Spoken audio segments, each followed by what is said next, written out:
On est tellement fiers qu'on se relève. Quand on se relève pas, c'est qu'on est mort. Didier Codorniou, comme on confesse, 3, 2, 1, partez.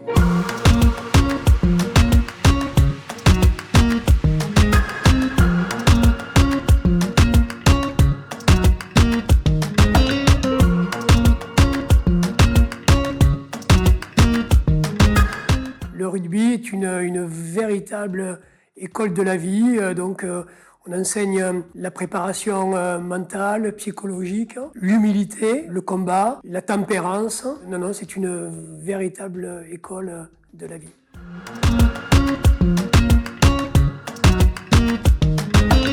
Les autres sports sont différents dans la mesure où il y a le contact, il y a même l'agression, le combat, une préparation mentale très très forte. C'est un peu comme de rentrer sur une arène, comme des gladiateurs, quoi, en quelque sorte.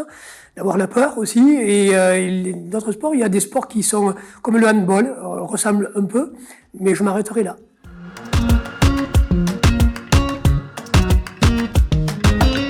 J'étais natif d'une culture rugbystique avec mon père, avec mon grand-père, avec mes frères. Et j'ai toujours été bercé par le rugby, par le Racing Club Narbonnais, par les couleurs orange et noir, par les couleurs rouge et bleu de Gruissant. Donc en fait, le rugby pour moi a toujours été une culture très très imprégnée, avec une ADN très très marquée. Donc voilà, c'était plus qu'une passion, ça a toujours été une vie.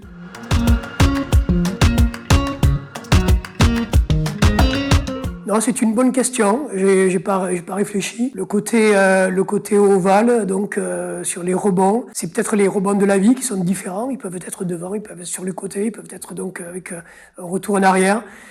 C'est compliqué, hein. Le rugby, le ballon est compliqué et ce sport est compliqué mais tellement beau on est vraiment des fous, des passionnés de ce sport, quelles que soient les générations.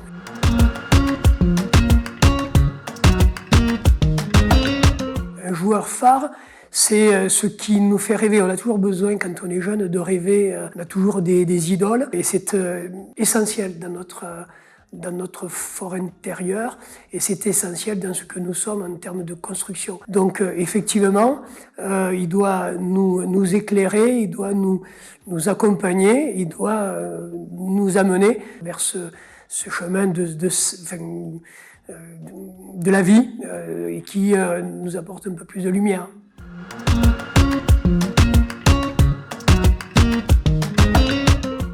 Trois joueurs. Excusez-moi, je pourrais aller un peu plus loin, mais c'est toujours très délicat. Certainement le meilleur, Philippe Sella. Un des plus doués, Denis Charvet. Et François Sangali, parce que j'ai passé de belles années à jouer à ses côtés.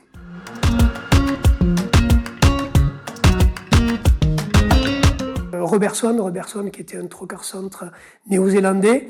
Gerber, qui était un trois-quarts-centre sud-africain, qui a été un peu racé comme l'était Eric Bonneval, quand j'ai pu jouer aussi à ses côtés. Voilà, ce sont des joueurs difficiles parce qu'ils avaient des appuis, ils allaient très très vite et ils étaient aussi très très bons techniciens.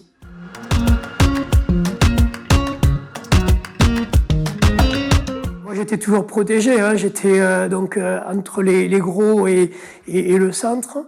Et on ne peut pas dire que ce soit difficile. Ce qui est dur, c'est les coups qui arrivent et qui sont pas destinés. Moi, j'ai eu quelques chocs violents, mais fait partie aussi de la culture rugbystique. Quand on joue au rugby, il faut être prêt, à prendre par moments quelques marrons. Il faut être prêt à prendre des chocs, un peu de violence. Mais si on n'est pas prêt à ça, on joue pas au rugby. Donc, no problème.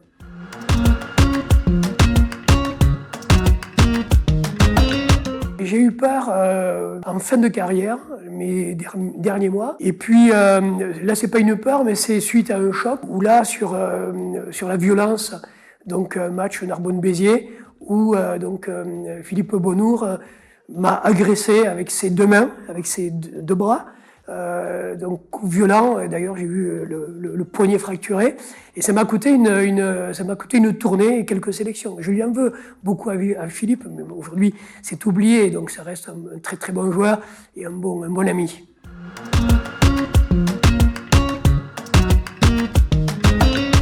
Je détestais affronter des joueurs un peu qui me ressemblaient.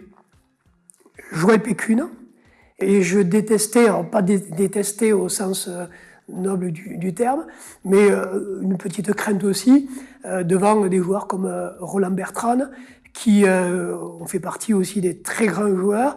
Et j'ai un sentiment un peu étrange en 79, une finale qui n'était pas une belle finale, où je jouais contre le grand Roland Bertrand. Et après, j'ai eu la chance de jouer avec lui, donc voilà, c'est que des bons souvenirs.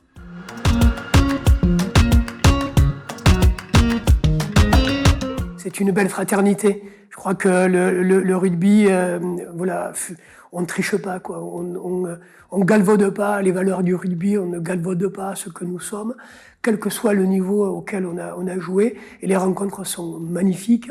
Ce qui manque un peu peut-être aujourd'hui dans cette reconnaissance des anciens et des nouveaux, d'avoir une bonne connaissance des joueurs.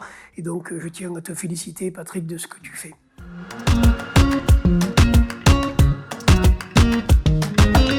Tout passe vite, je regrette que je prenne pas de temps avec les Toulousains, avec Denis, avec peut-être Jamie Rancoul, avec Albert Sigagna, avec Michel Lopez, avec Thierry Mazet, voilà. Et puis là, je passe beaucoup de temps avec mes amis Narbonnais, avec Yves Malquier, avec Michel Ponceau, avec François Sangali, avec Jean Mazot. Et puis, par moment, donc, quelques anciens que j'ai au téléphone.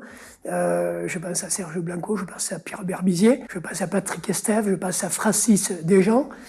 Voilà, donc, et j'en oublie, voilà, j'ai beaucoup d'amis et vraiment, le rugby est une belle famille. On ne transige pas avec les valeurs.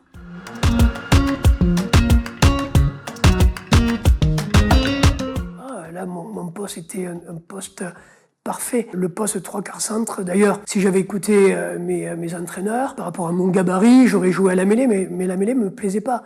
Moi, j'avais envie d'être au centre de l'action, au centre du jeu, même si parfois c'était un peu délicat. Ce poste était un beau poste. Il y a un autre poste qui m'a plu en fin de carrière, mais j'avais pas les capacités comme un jeune Auga-Chassin, c'était le poste de demi d'ouverture.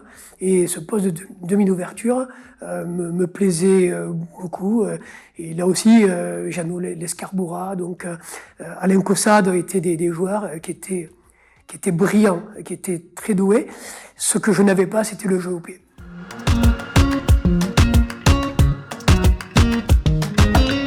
Non, j'ai eu quelques expériences malencontreuses de me retrouver au chaud. D'ailleurs, j'ai un souvenir très bon, très rapidement, un match contre les Blacks, contre Béziers, pardon. Il y avait Michel Palmier, je me retrouve à l'intérieur, il dit, le petit, on ne le touche pas, parce que j'ai eu la chance d'avoir joué un match de sélection avec Michel Palmier, j'avais 17 ans, contre les All Blacks à Perpignan, et il m'avait sauvé la vie peut-être.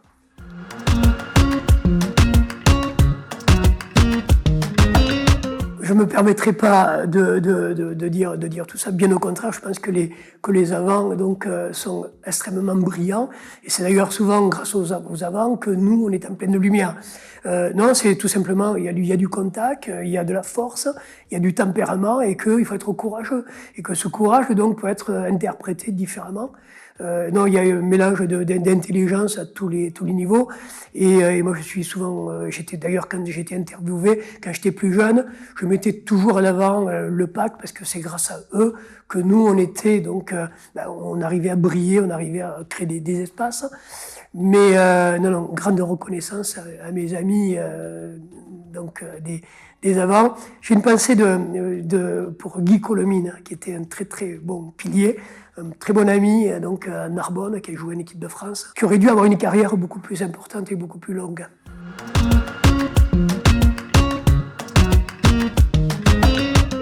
C'est une belle signature. C'est vrai que d'avoir le nez cassé, d'avoir un peu les mâchoires un peu déformées et d'avoir une belle balafre, et c'est vrai que là aussi c'est peut-être le côté viril qui se voit, et c'est vrai que les oreilles en chou-fleur, c'est un beau marqueur du rugby.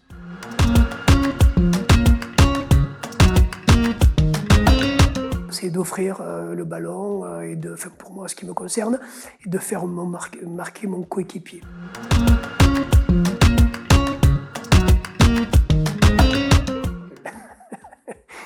C'est pas mon fort, mais j'ai des mauvais souvenirs. Je pense que ça fait partie du jeu.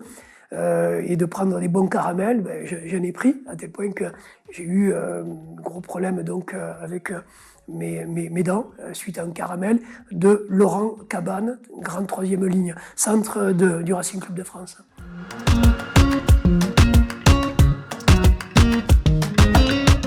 On est tellement fiers qu'on se relève. Quand on ne se relève pas, c'est qu'on est mort. Et ça, c'est aussi la culture rugbystique. Les rugbymen sont costauds. Et moi, j'ai eu 3 côtes cassées, un match contre Béziers. Et décidément, Béziers, c'est vrai, j'en garde des traces, des stigmates de ma carrière. Et je me suis levé, j'ai continué à jouer. Et je pense que le tempérament des joueurs de rugby, on ne montre pas. On encaisse, on est très endurant. Mais en même temps, voilà, il y a aussi cette fragilité qu'il faut accepter. Et on l'accepte, mais on est fiers. Je me rappelle d'un gros plaquage donc, qui était contre... je ne sais pas si c'est contre les Blacks, oui, un plaquage contre les Blacks, où je suis un peu dans... Voilà, je sens venir le choc. Je n'ai pas eu le temps de me préparer, j'ai eu ma respiration coupée, et il m'a fallu 30 secondes, 1 minute pour retrouver le souffle. C'est long quand on est sur le terrain. Et après, ce que je vous disais, pour montrer qu'on n'est pas du tout touché, affecté, parce qu'en même temps, c'est aussi ça, être joueur de rugby. Mais j'ai passé quelques minutes, voilà. Et puis après, un autre souvenir à Bègle-Bordeaux, où là, je me souviens de rien. Je me souviens de gros tampons, un gros caramel, et je me suis retrouvé sous la douche. Et je ne savais pas où on était, quoi. Donc, on me rappelle que c'était un match de Bègle-Bordeaux. Et voilà, là c'était un gros tampon. Qui, je ne sais pas. Peut-être Moscato, peut-être Vincent. Vincent, il aurait fait attention à moi. Ou peut-être Serge Simon. Voilà, je ne sais pas.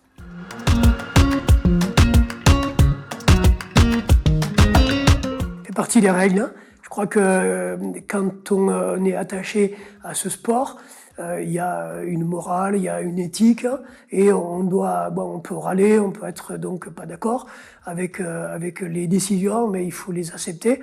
C'est aussi donc inculquer donc les règles de la vie, les règles de la République, les règles de ce que nous sommes profondément, et il faut les accepter. Voilà.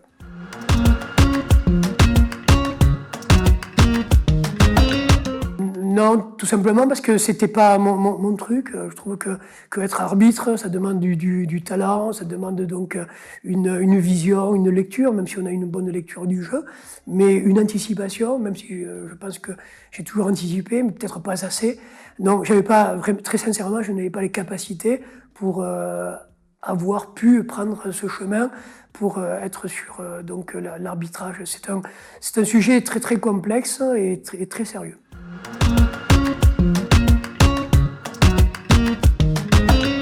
Oui, ça chambre beaucoup, ça parle beaucoup, il y a beaucoup d'intox dans le regard, dans les postures, mais les plus grands, les plus gros ne sont pas forcément les plus méchants.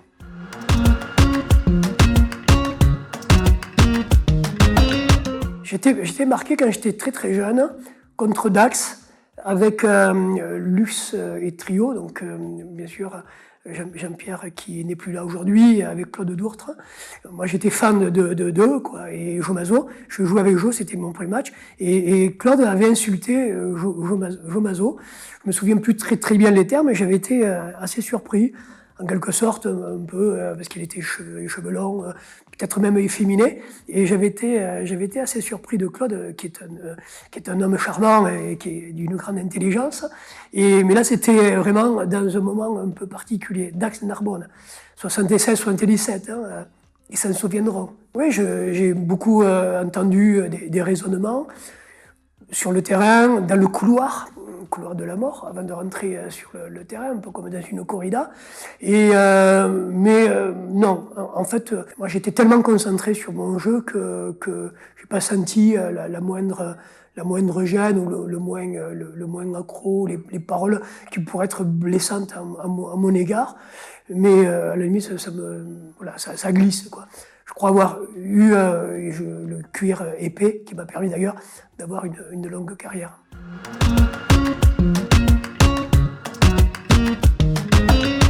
Jean-Claude Scrella, Pierrot Villepreux, tous les deux ont été pour moi une symbiose de ce qui est bien. Et là, on a frôlé, je crois, on a touché l'excellence dans la préparation physique, la préparation mentale. Donc c'est au Stade Toulousain. Et là, je me suis aperçu que, avec mon vécu et ce que j'avais vécu avec le Stade Toulousain, que tous les deux étaient des entraîneurs hors pair.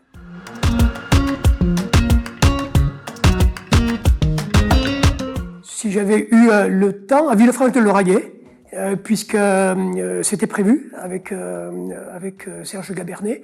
Et puis la vie a fait que je suis revenu à Narbonne, terminer ma carrière à Narbonne, rugbystique. Et j'étais très content, puisqu'en fait la boucle a été bouclée, puisque donc Narbonne, Toulouse, Villefranche-de-Lauragais et Narbonne, voilà. Et là, maintenant, je peux vivre en paix. Vivre donc la passion du rugby derrière mon écran et d'aller voir les matchs. Je pense que je suis allé jusqu'au bout de ma passion et j'ai eu beaucoup de chance de vivre 20 ans au plus haut niveau et un peu avant avec les écoles de rugby, avec tout ce que j'ai vécu. Non, je pense que ce qui est important aussi, c'est de vivre d'autres vies.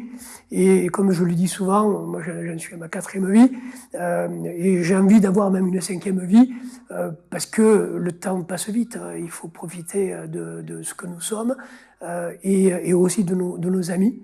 Et donc j'ai envie aussi de pouvoir retrouver des amis perdus.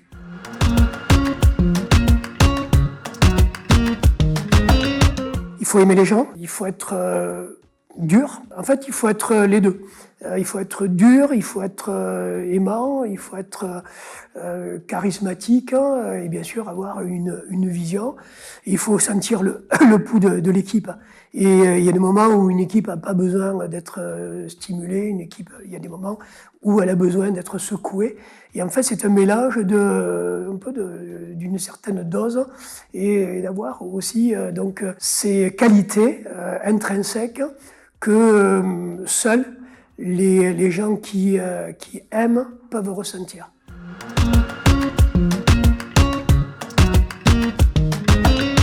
Non, c'est un mélange un peu des deux. Moi, le sport m'a beaucoup aidé en politique, surtout à me préparer, surtout dans la seule chose en politique, c'est que dans votre propre camp, vous avez par moments les pires ennemis, sauf que dans le rugby. Mais c'est une bonne école, on revient sur l'école de la vie. Le rugby est une bonne école de la vie, la politique nous permet de pouvoir transformer ce que nous avons envie d'essayer de faire, mais avec beaucoup plus de concertation. Et là aussi, il faut sentir quand on peut avancer ou pas. C'est aussi donc compliqué, pas simple, mais c'est aussi passionnant. Moins passionnant que le rugby, parce que le rugby a toujours été pour moi ma vraie passion, celle qui m'a toujours animé et celle qui m'a toujours attiré d'essayer de prouver qu'on pouvait y arriver avec mes moyens au plus haut niveau, et c'est ce que je crois avoir essayé de faire. Et c'est pour ça que souvent je me régale de voir les matchs et de voir aussi tous les gabarits. Je regrette aujourd'hui que un peu les gabarits des joueurs de rugby sont un peu les mêmes, quoi, et même d'ailleurs leur esprit. Et c'est bien, je disais souvent, de désobéir, parce qu'il faut cette liberté, quoi. Il faut qu'il y ait cette liberté de ton, d'expression, de vie, et il faut pas accepter tout ce qu'on peut nous dire. Et là, la personnalité, il faut aussi que les personnalités s'affirment. Voilà, donc c'est un mélange de tout ça.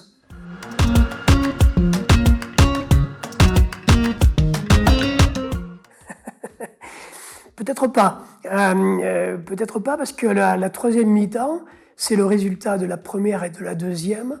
Donc pour moi, le rugby, c'est un tout et on ne peut pas imaginer du rugby sans la troisième mi-temps.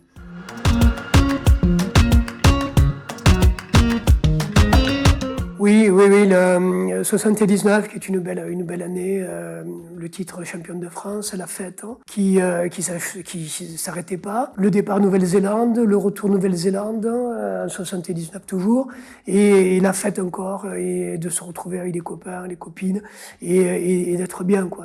Voilà, donc oui, oui, c'est des beaux moments.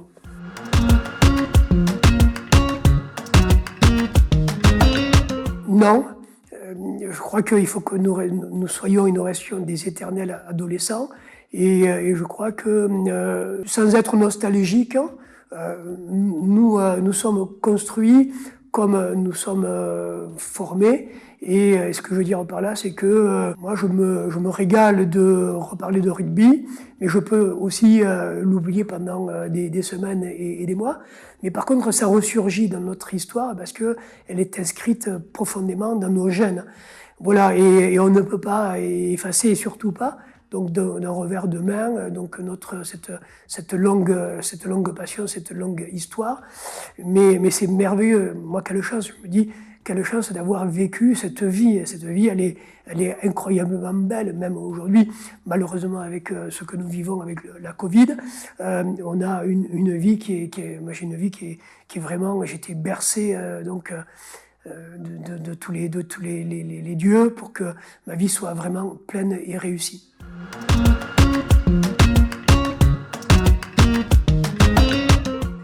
J'ai des souvenirs des matchs, je ne me souviens plus lesquels, contre Agen en quart de finale, mais les années.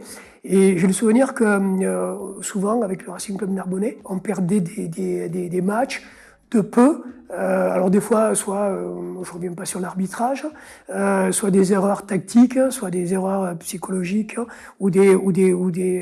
mais par contre, ça nous a permis d'essayer de corriger pour ne plus refaire ces fautes. En fait, en quelque sorte, ce que peut-être le professionnalisme a corrigé, ces imperfections. Voilà, mais on a besoin dans une carrière de défaites, de victoires, des moments où on n'est pas bien, des moments où on doute, parce que c'est ce qui nous permet de nous corriger pour arriver à nous élever. Parce que ce qui est important dans le jeu, c'est jusqu'où on peut s'élever, jusqu'où on peut arriver. Et je crois que quand on arrive à un niveau où on ne peut plus, donc après c'est là où il faut commencer à se préparer, donc avoir un peu la chute, quoi. Pas forcément une chute libre, mais une préparation mentale à ce que le rugby ne sera plus ce qu'on a pu pratiquer, parce que soit les jambes, soit le physique. Et c'est là où ce qui peut être difficile quand il y a une amorce de fin de carrière, c'est de se préparer à revivre une autre vie.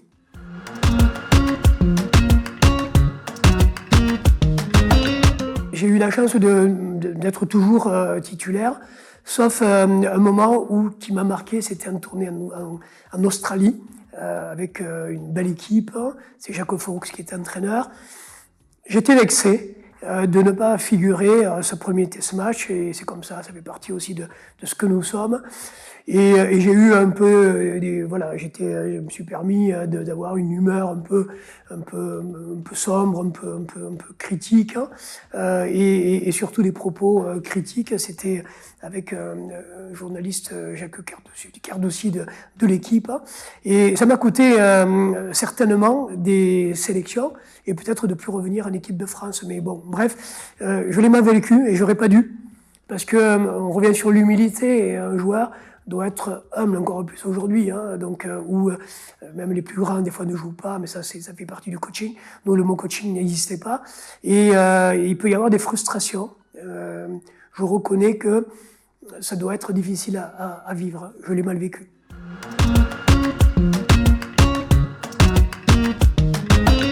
Par moments, oui, j'étais toujours attaché comme tous les joueurs, avec des petits symboles, voilà, donc un attachement avec pas forcément la pierre précieuse ou la petite Bible, quoique. Voilà, il y avait des stades fétiches, il y avait des endroits, il y avait des places, il y avait des numéros. J'ai toujours essayé d'avoir toujours le même numéro, donc le numéro 12, et je reconnais qu'avec Denis Charvet, c'était difficile. Il voulait le 12, moi je voulais le 12, bon, la jeunesse l'a emporté.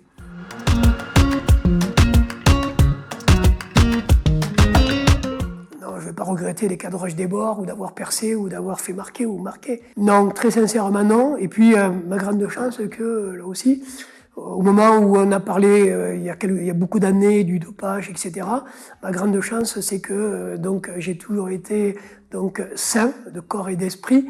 Et là aussi donc c'est une belle chose. Il n'y a pas de regret particulier.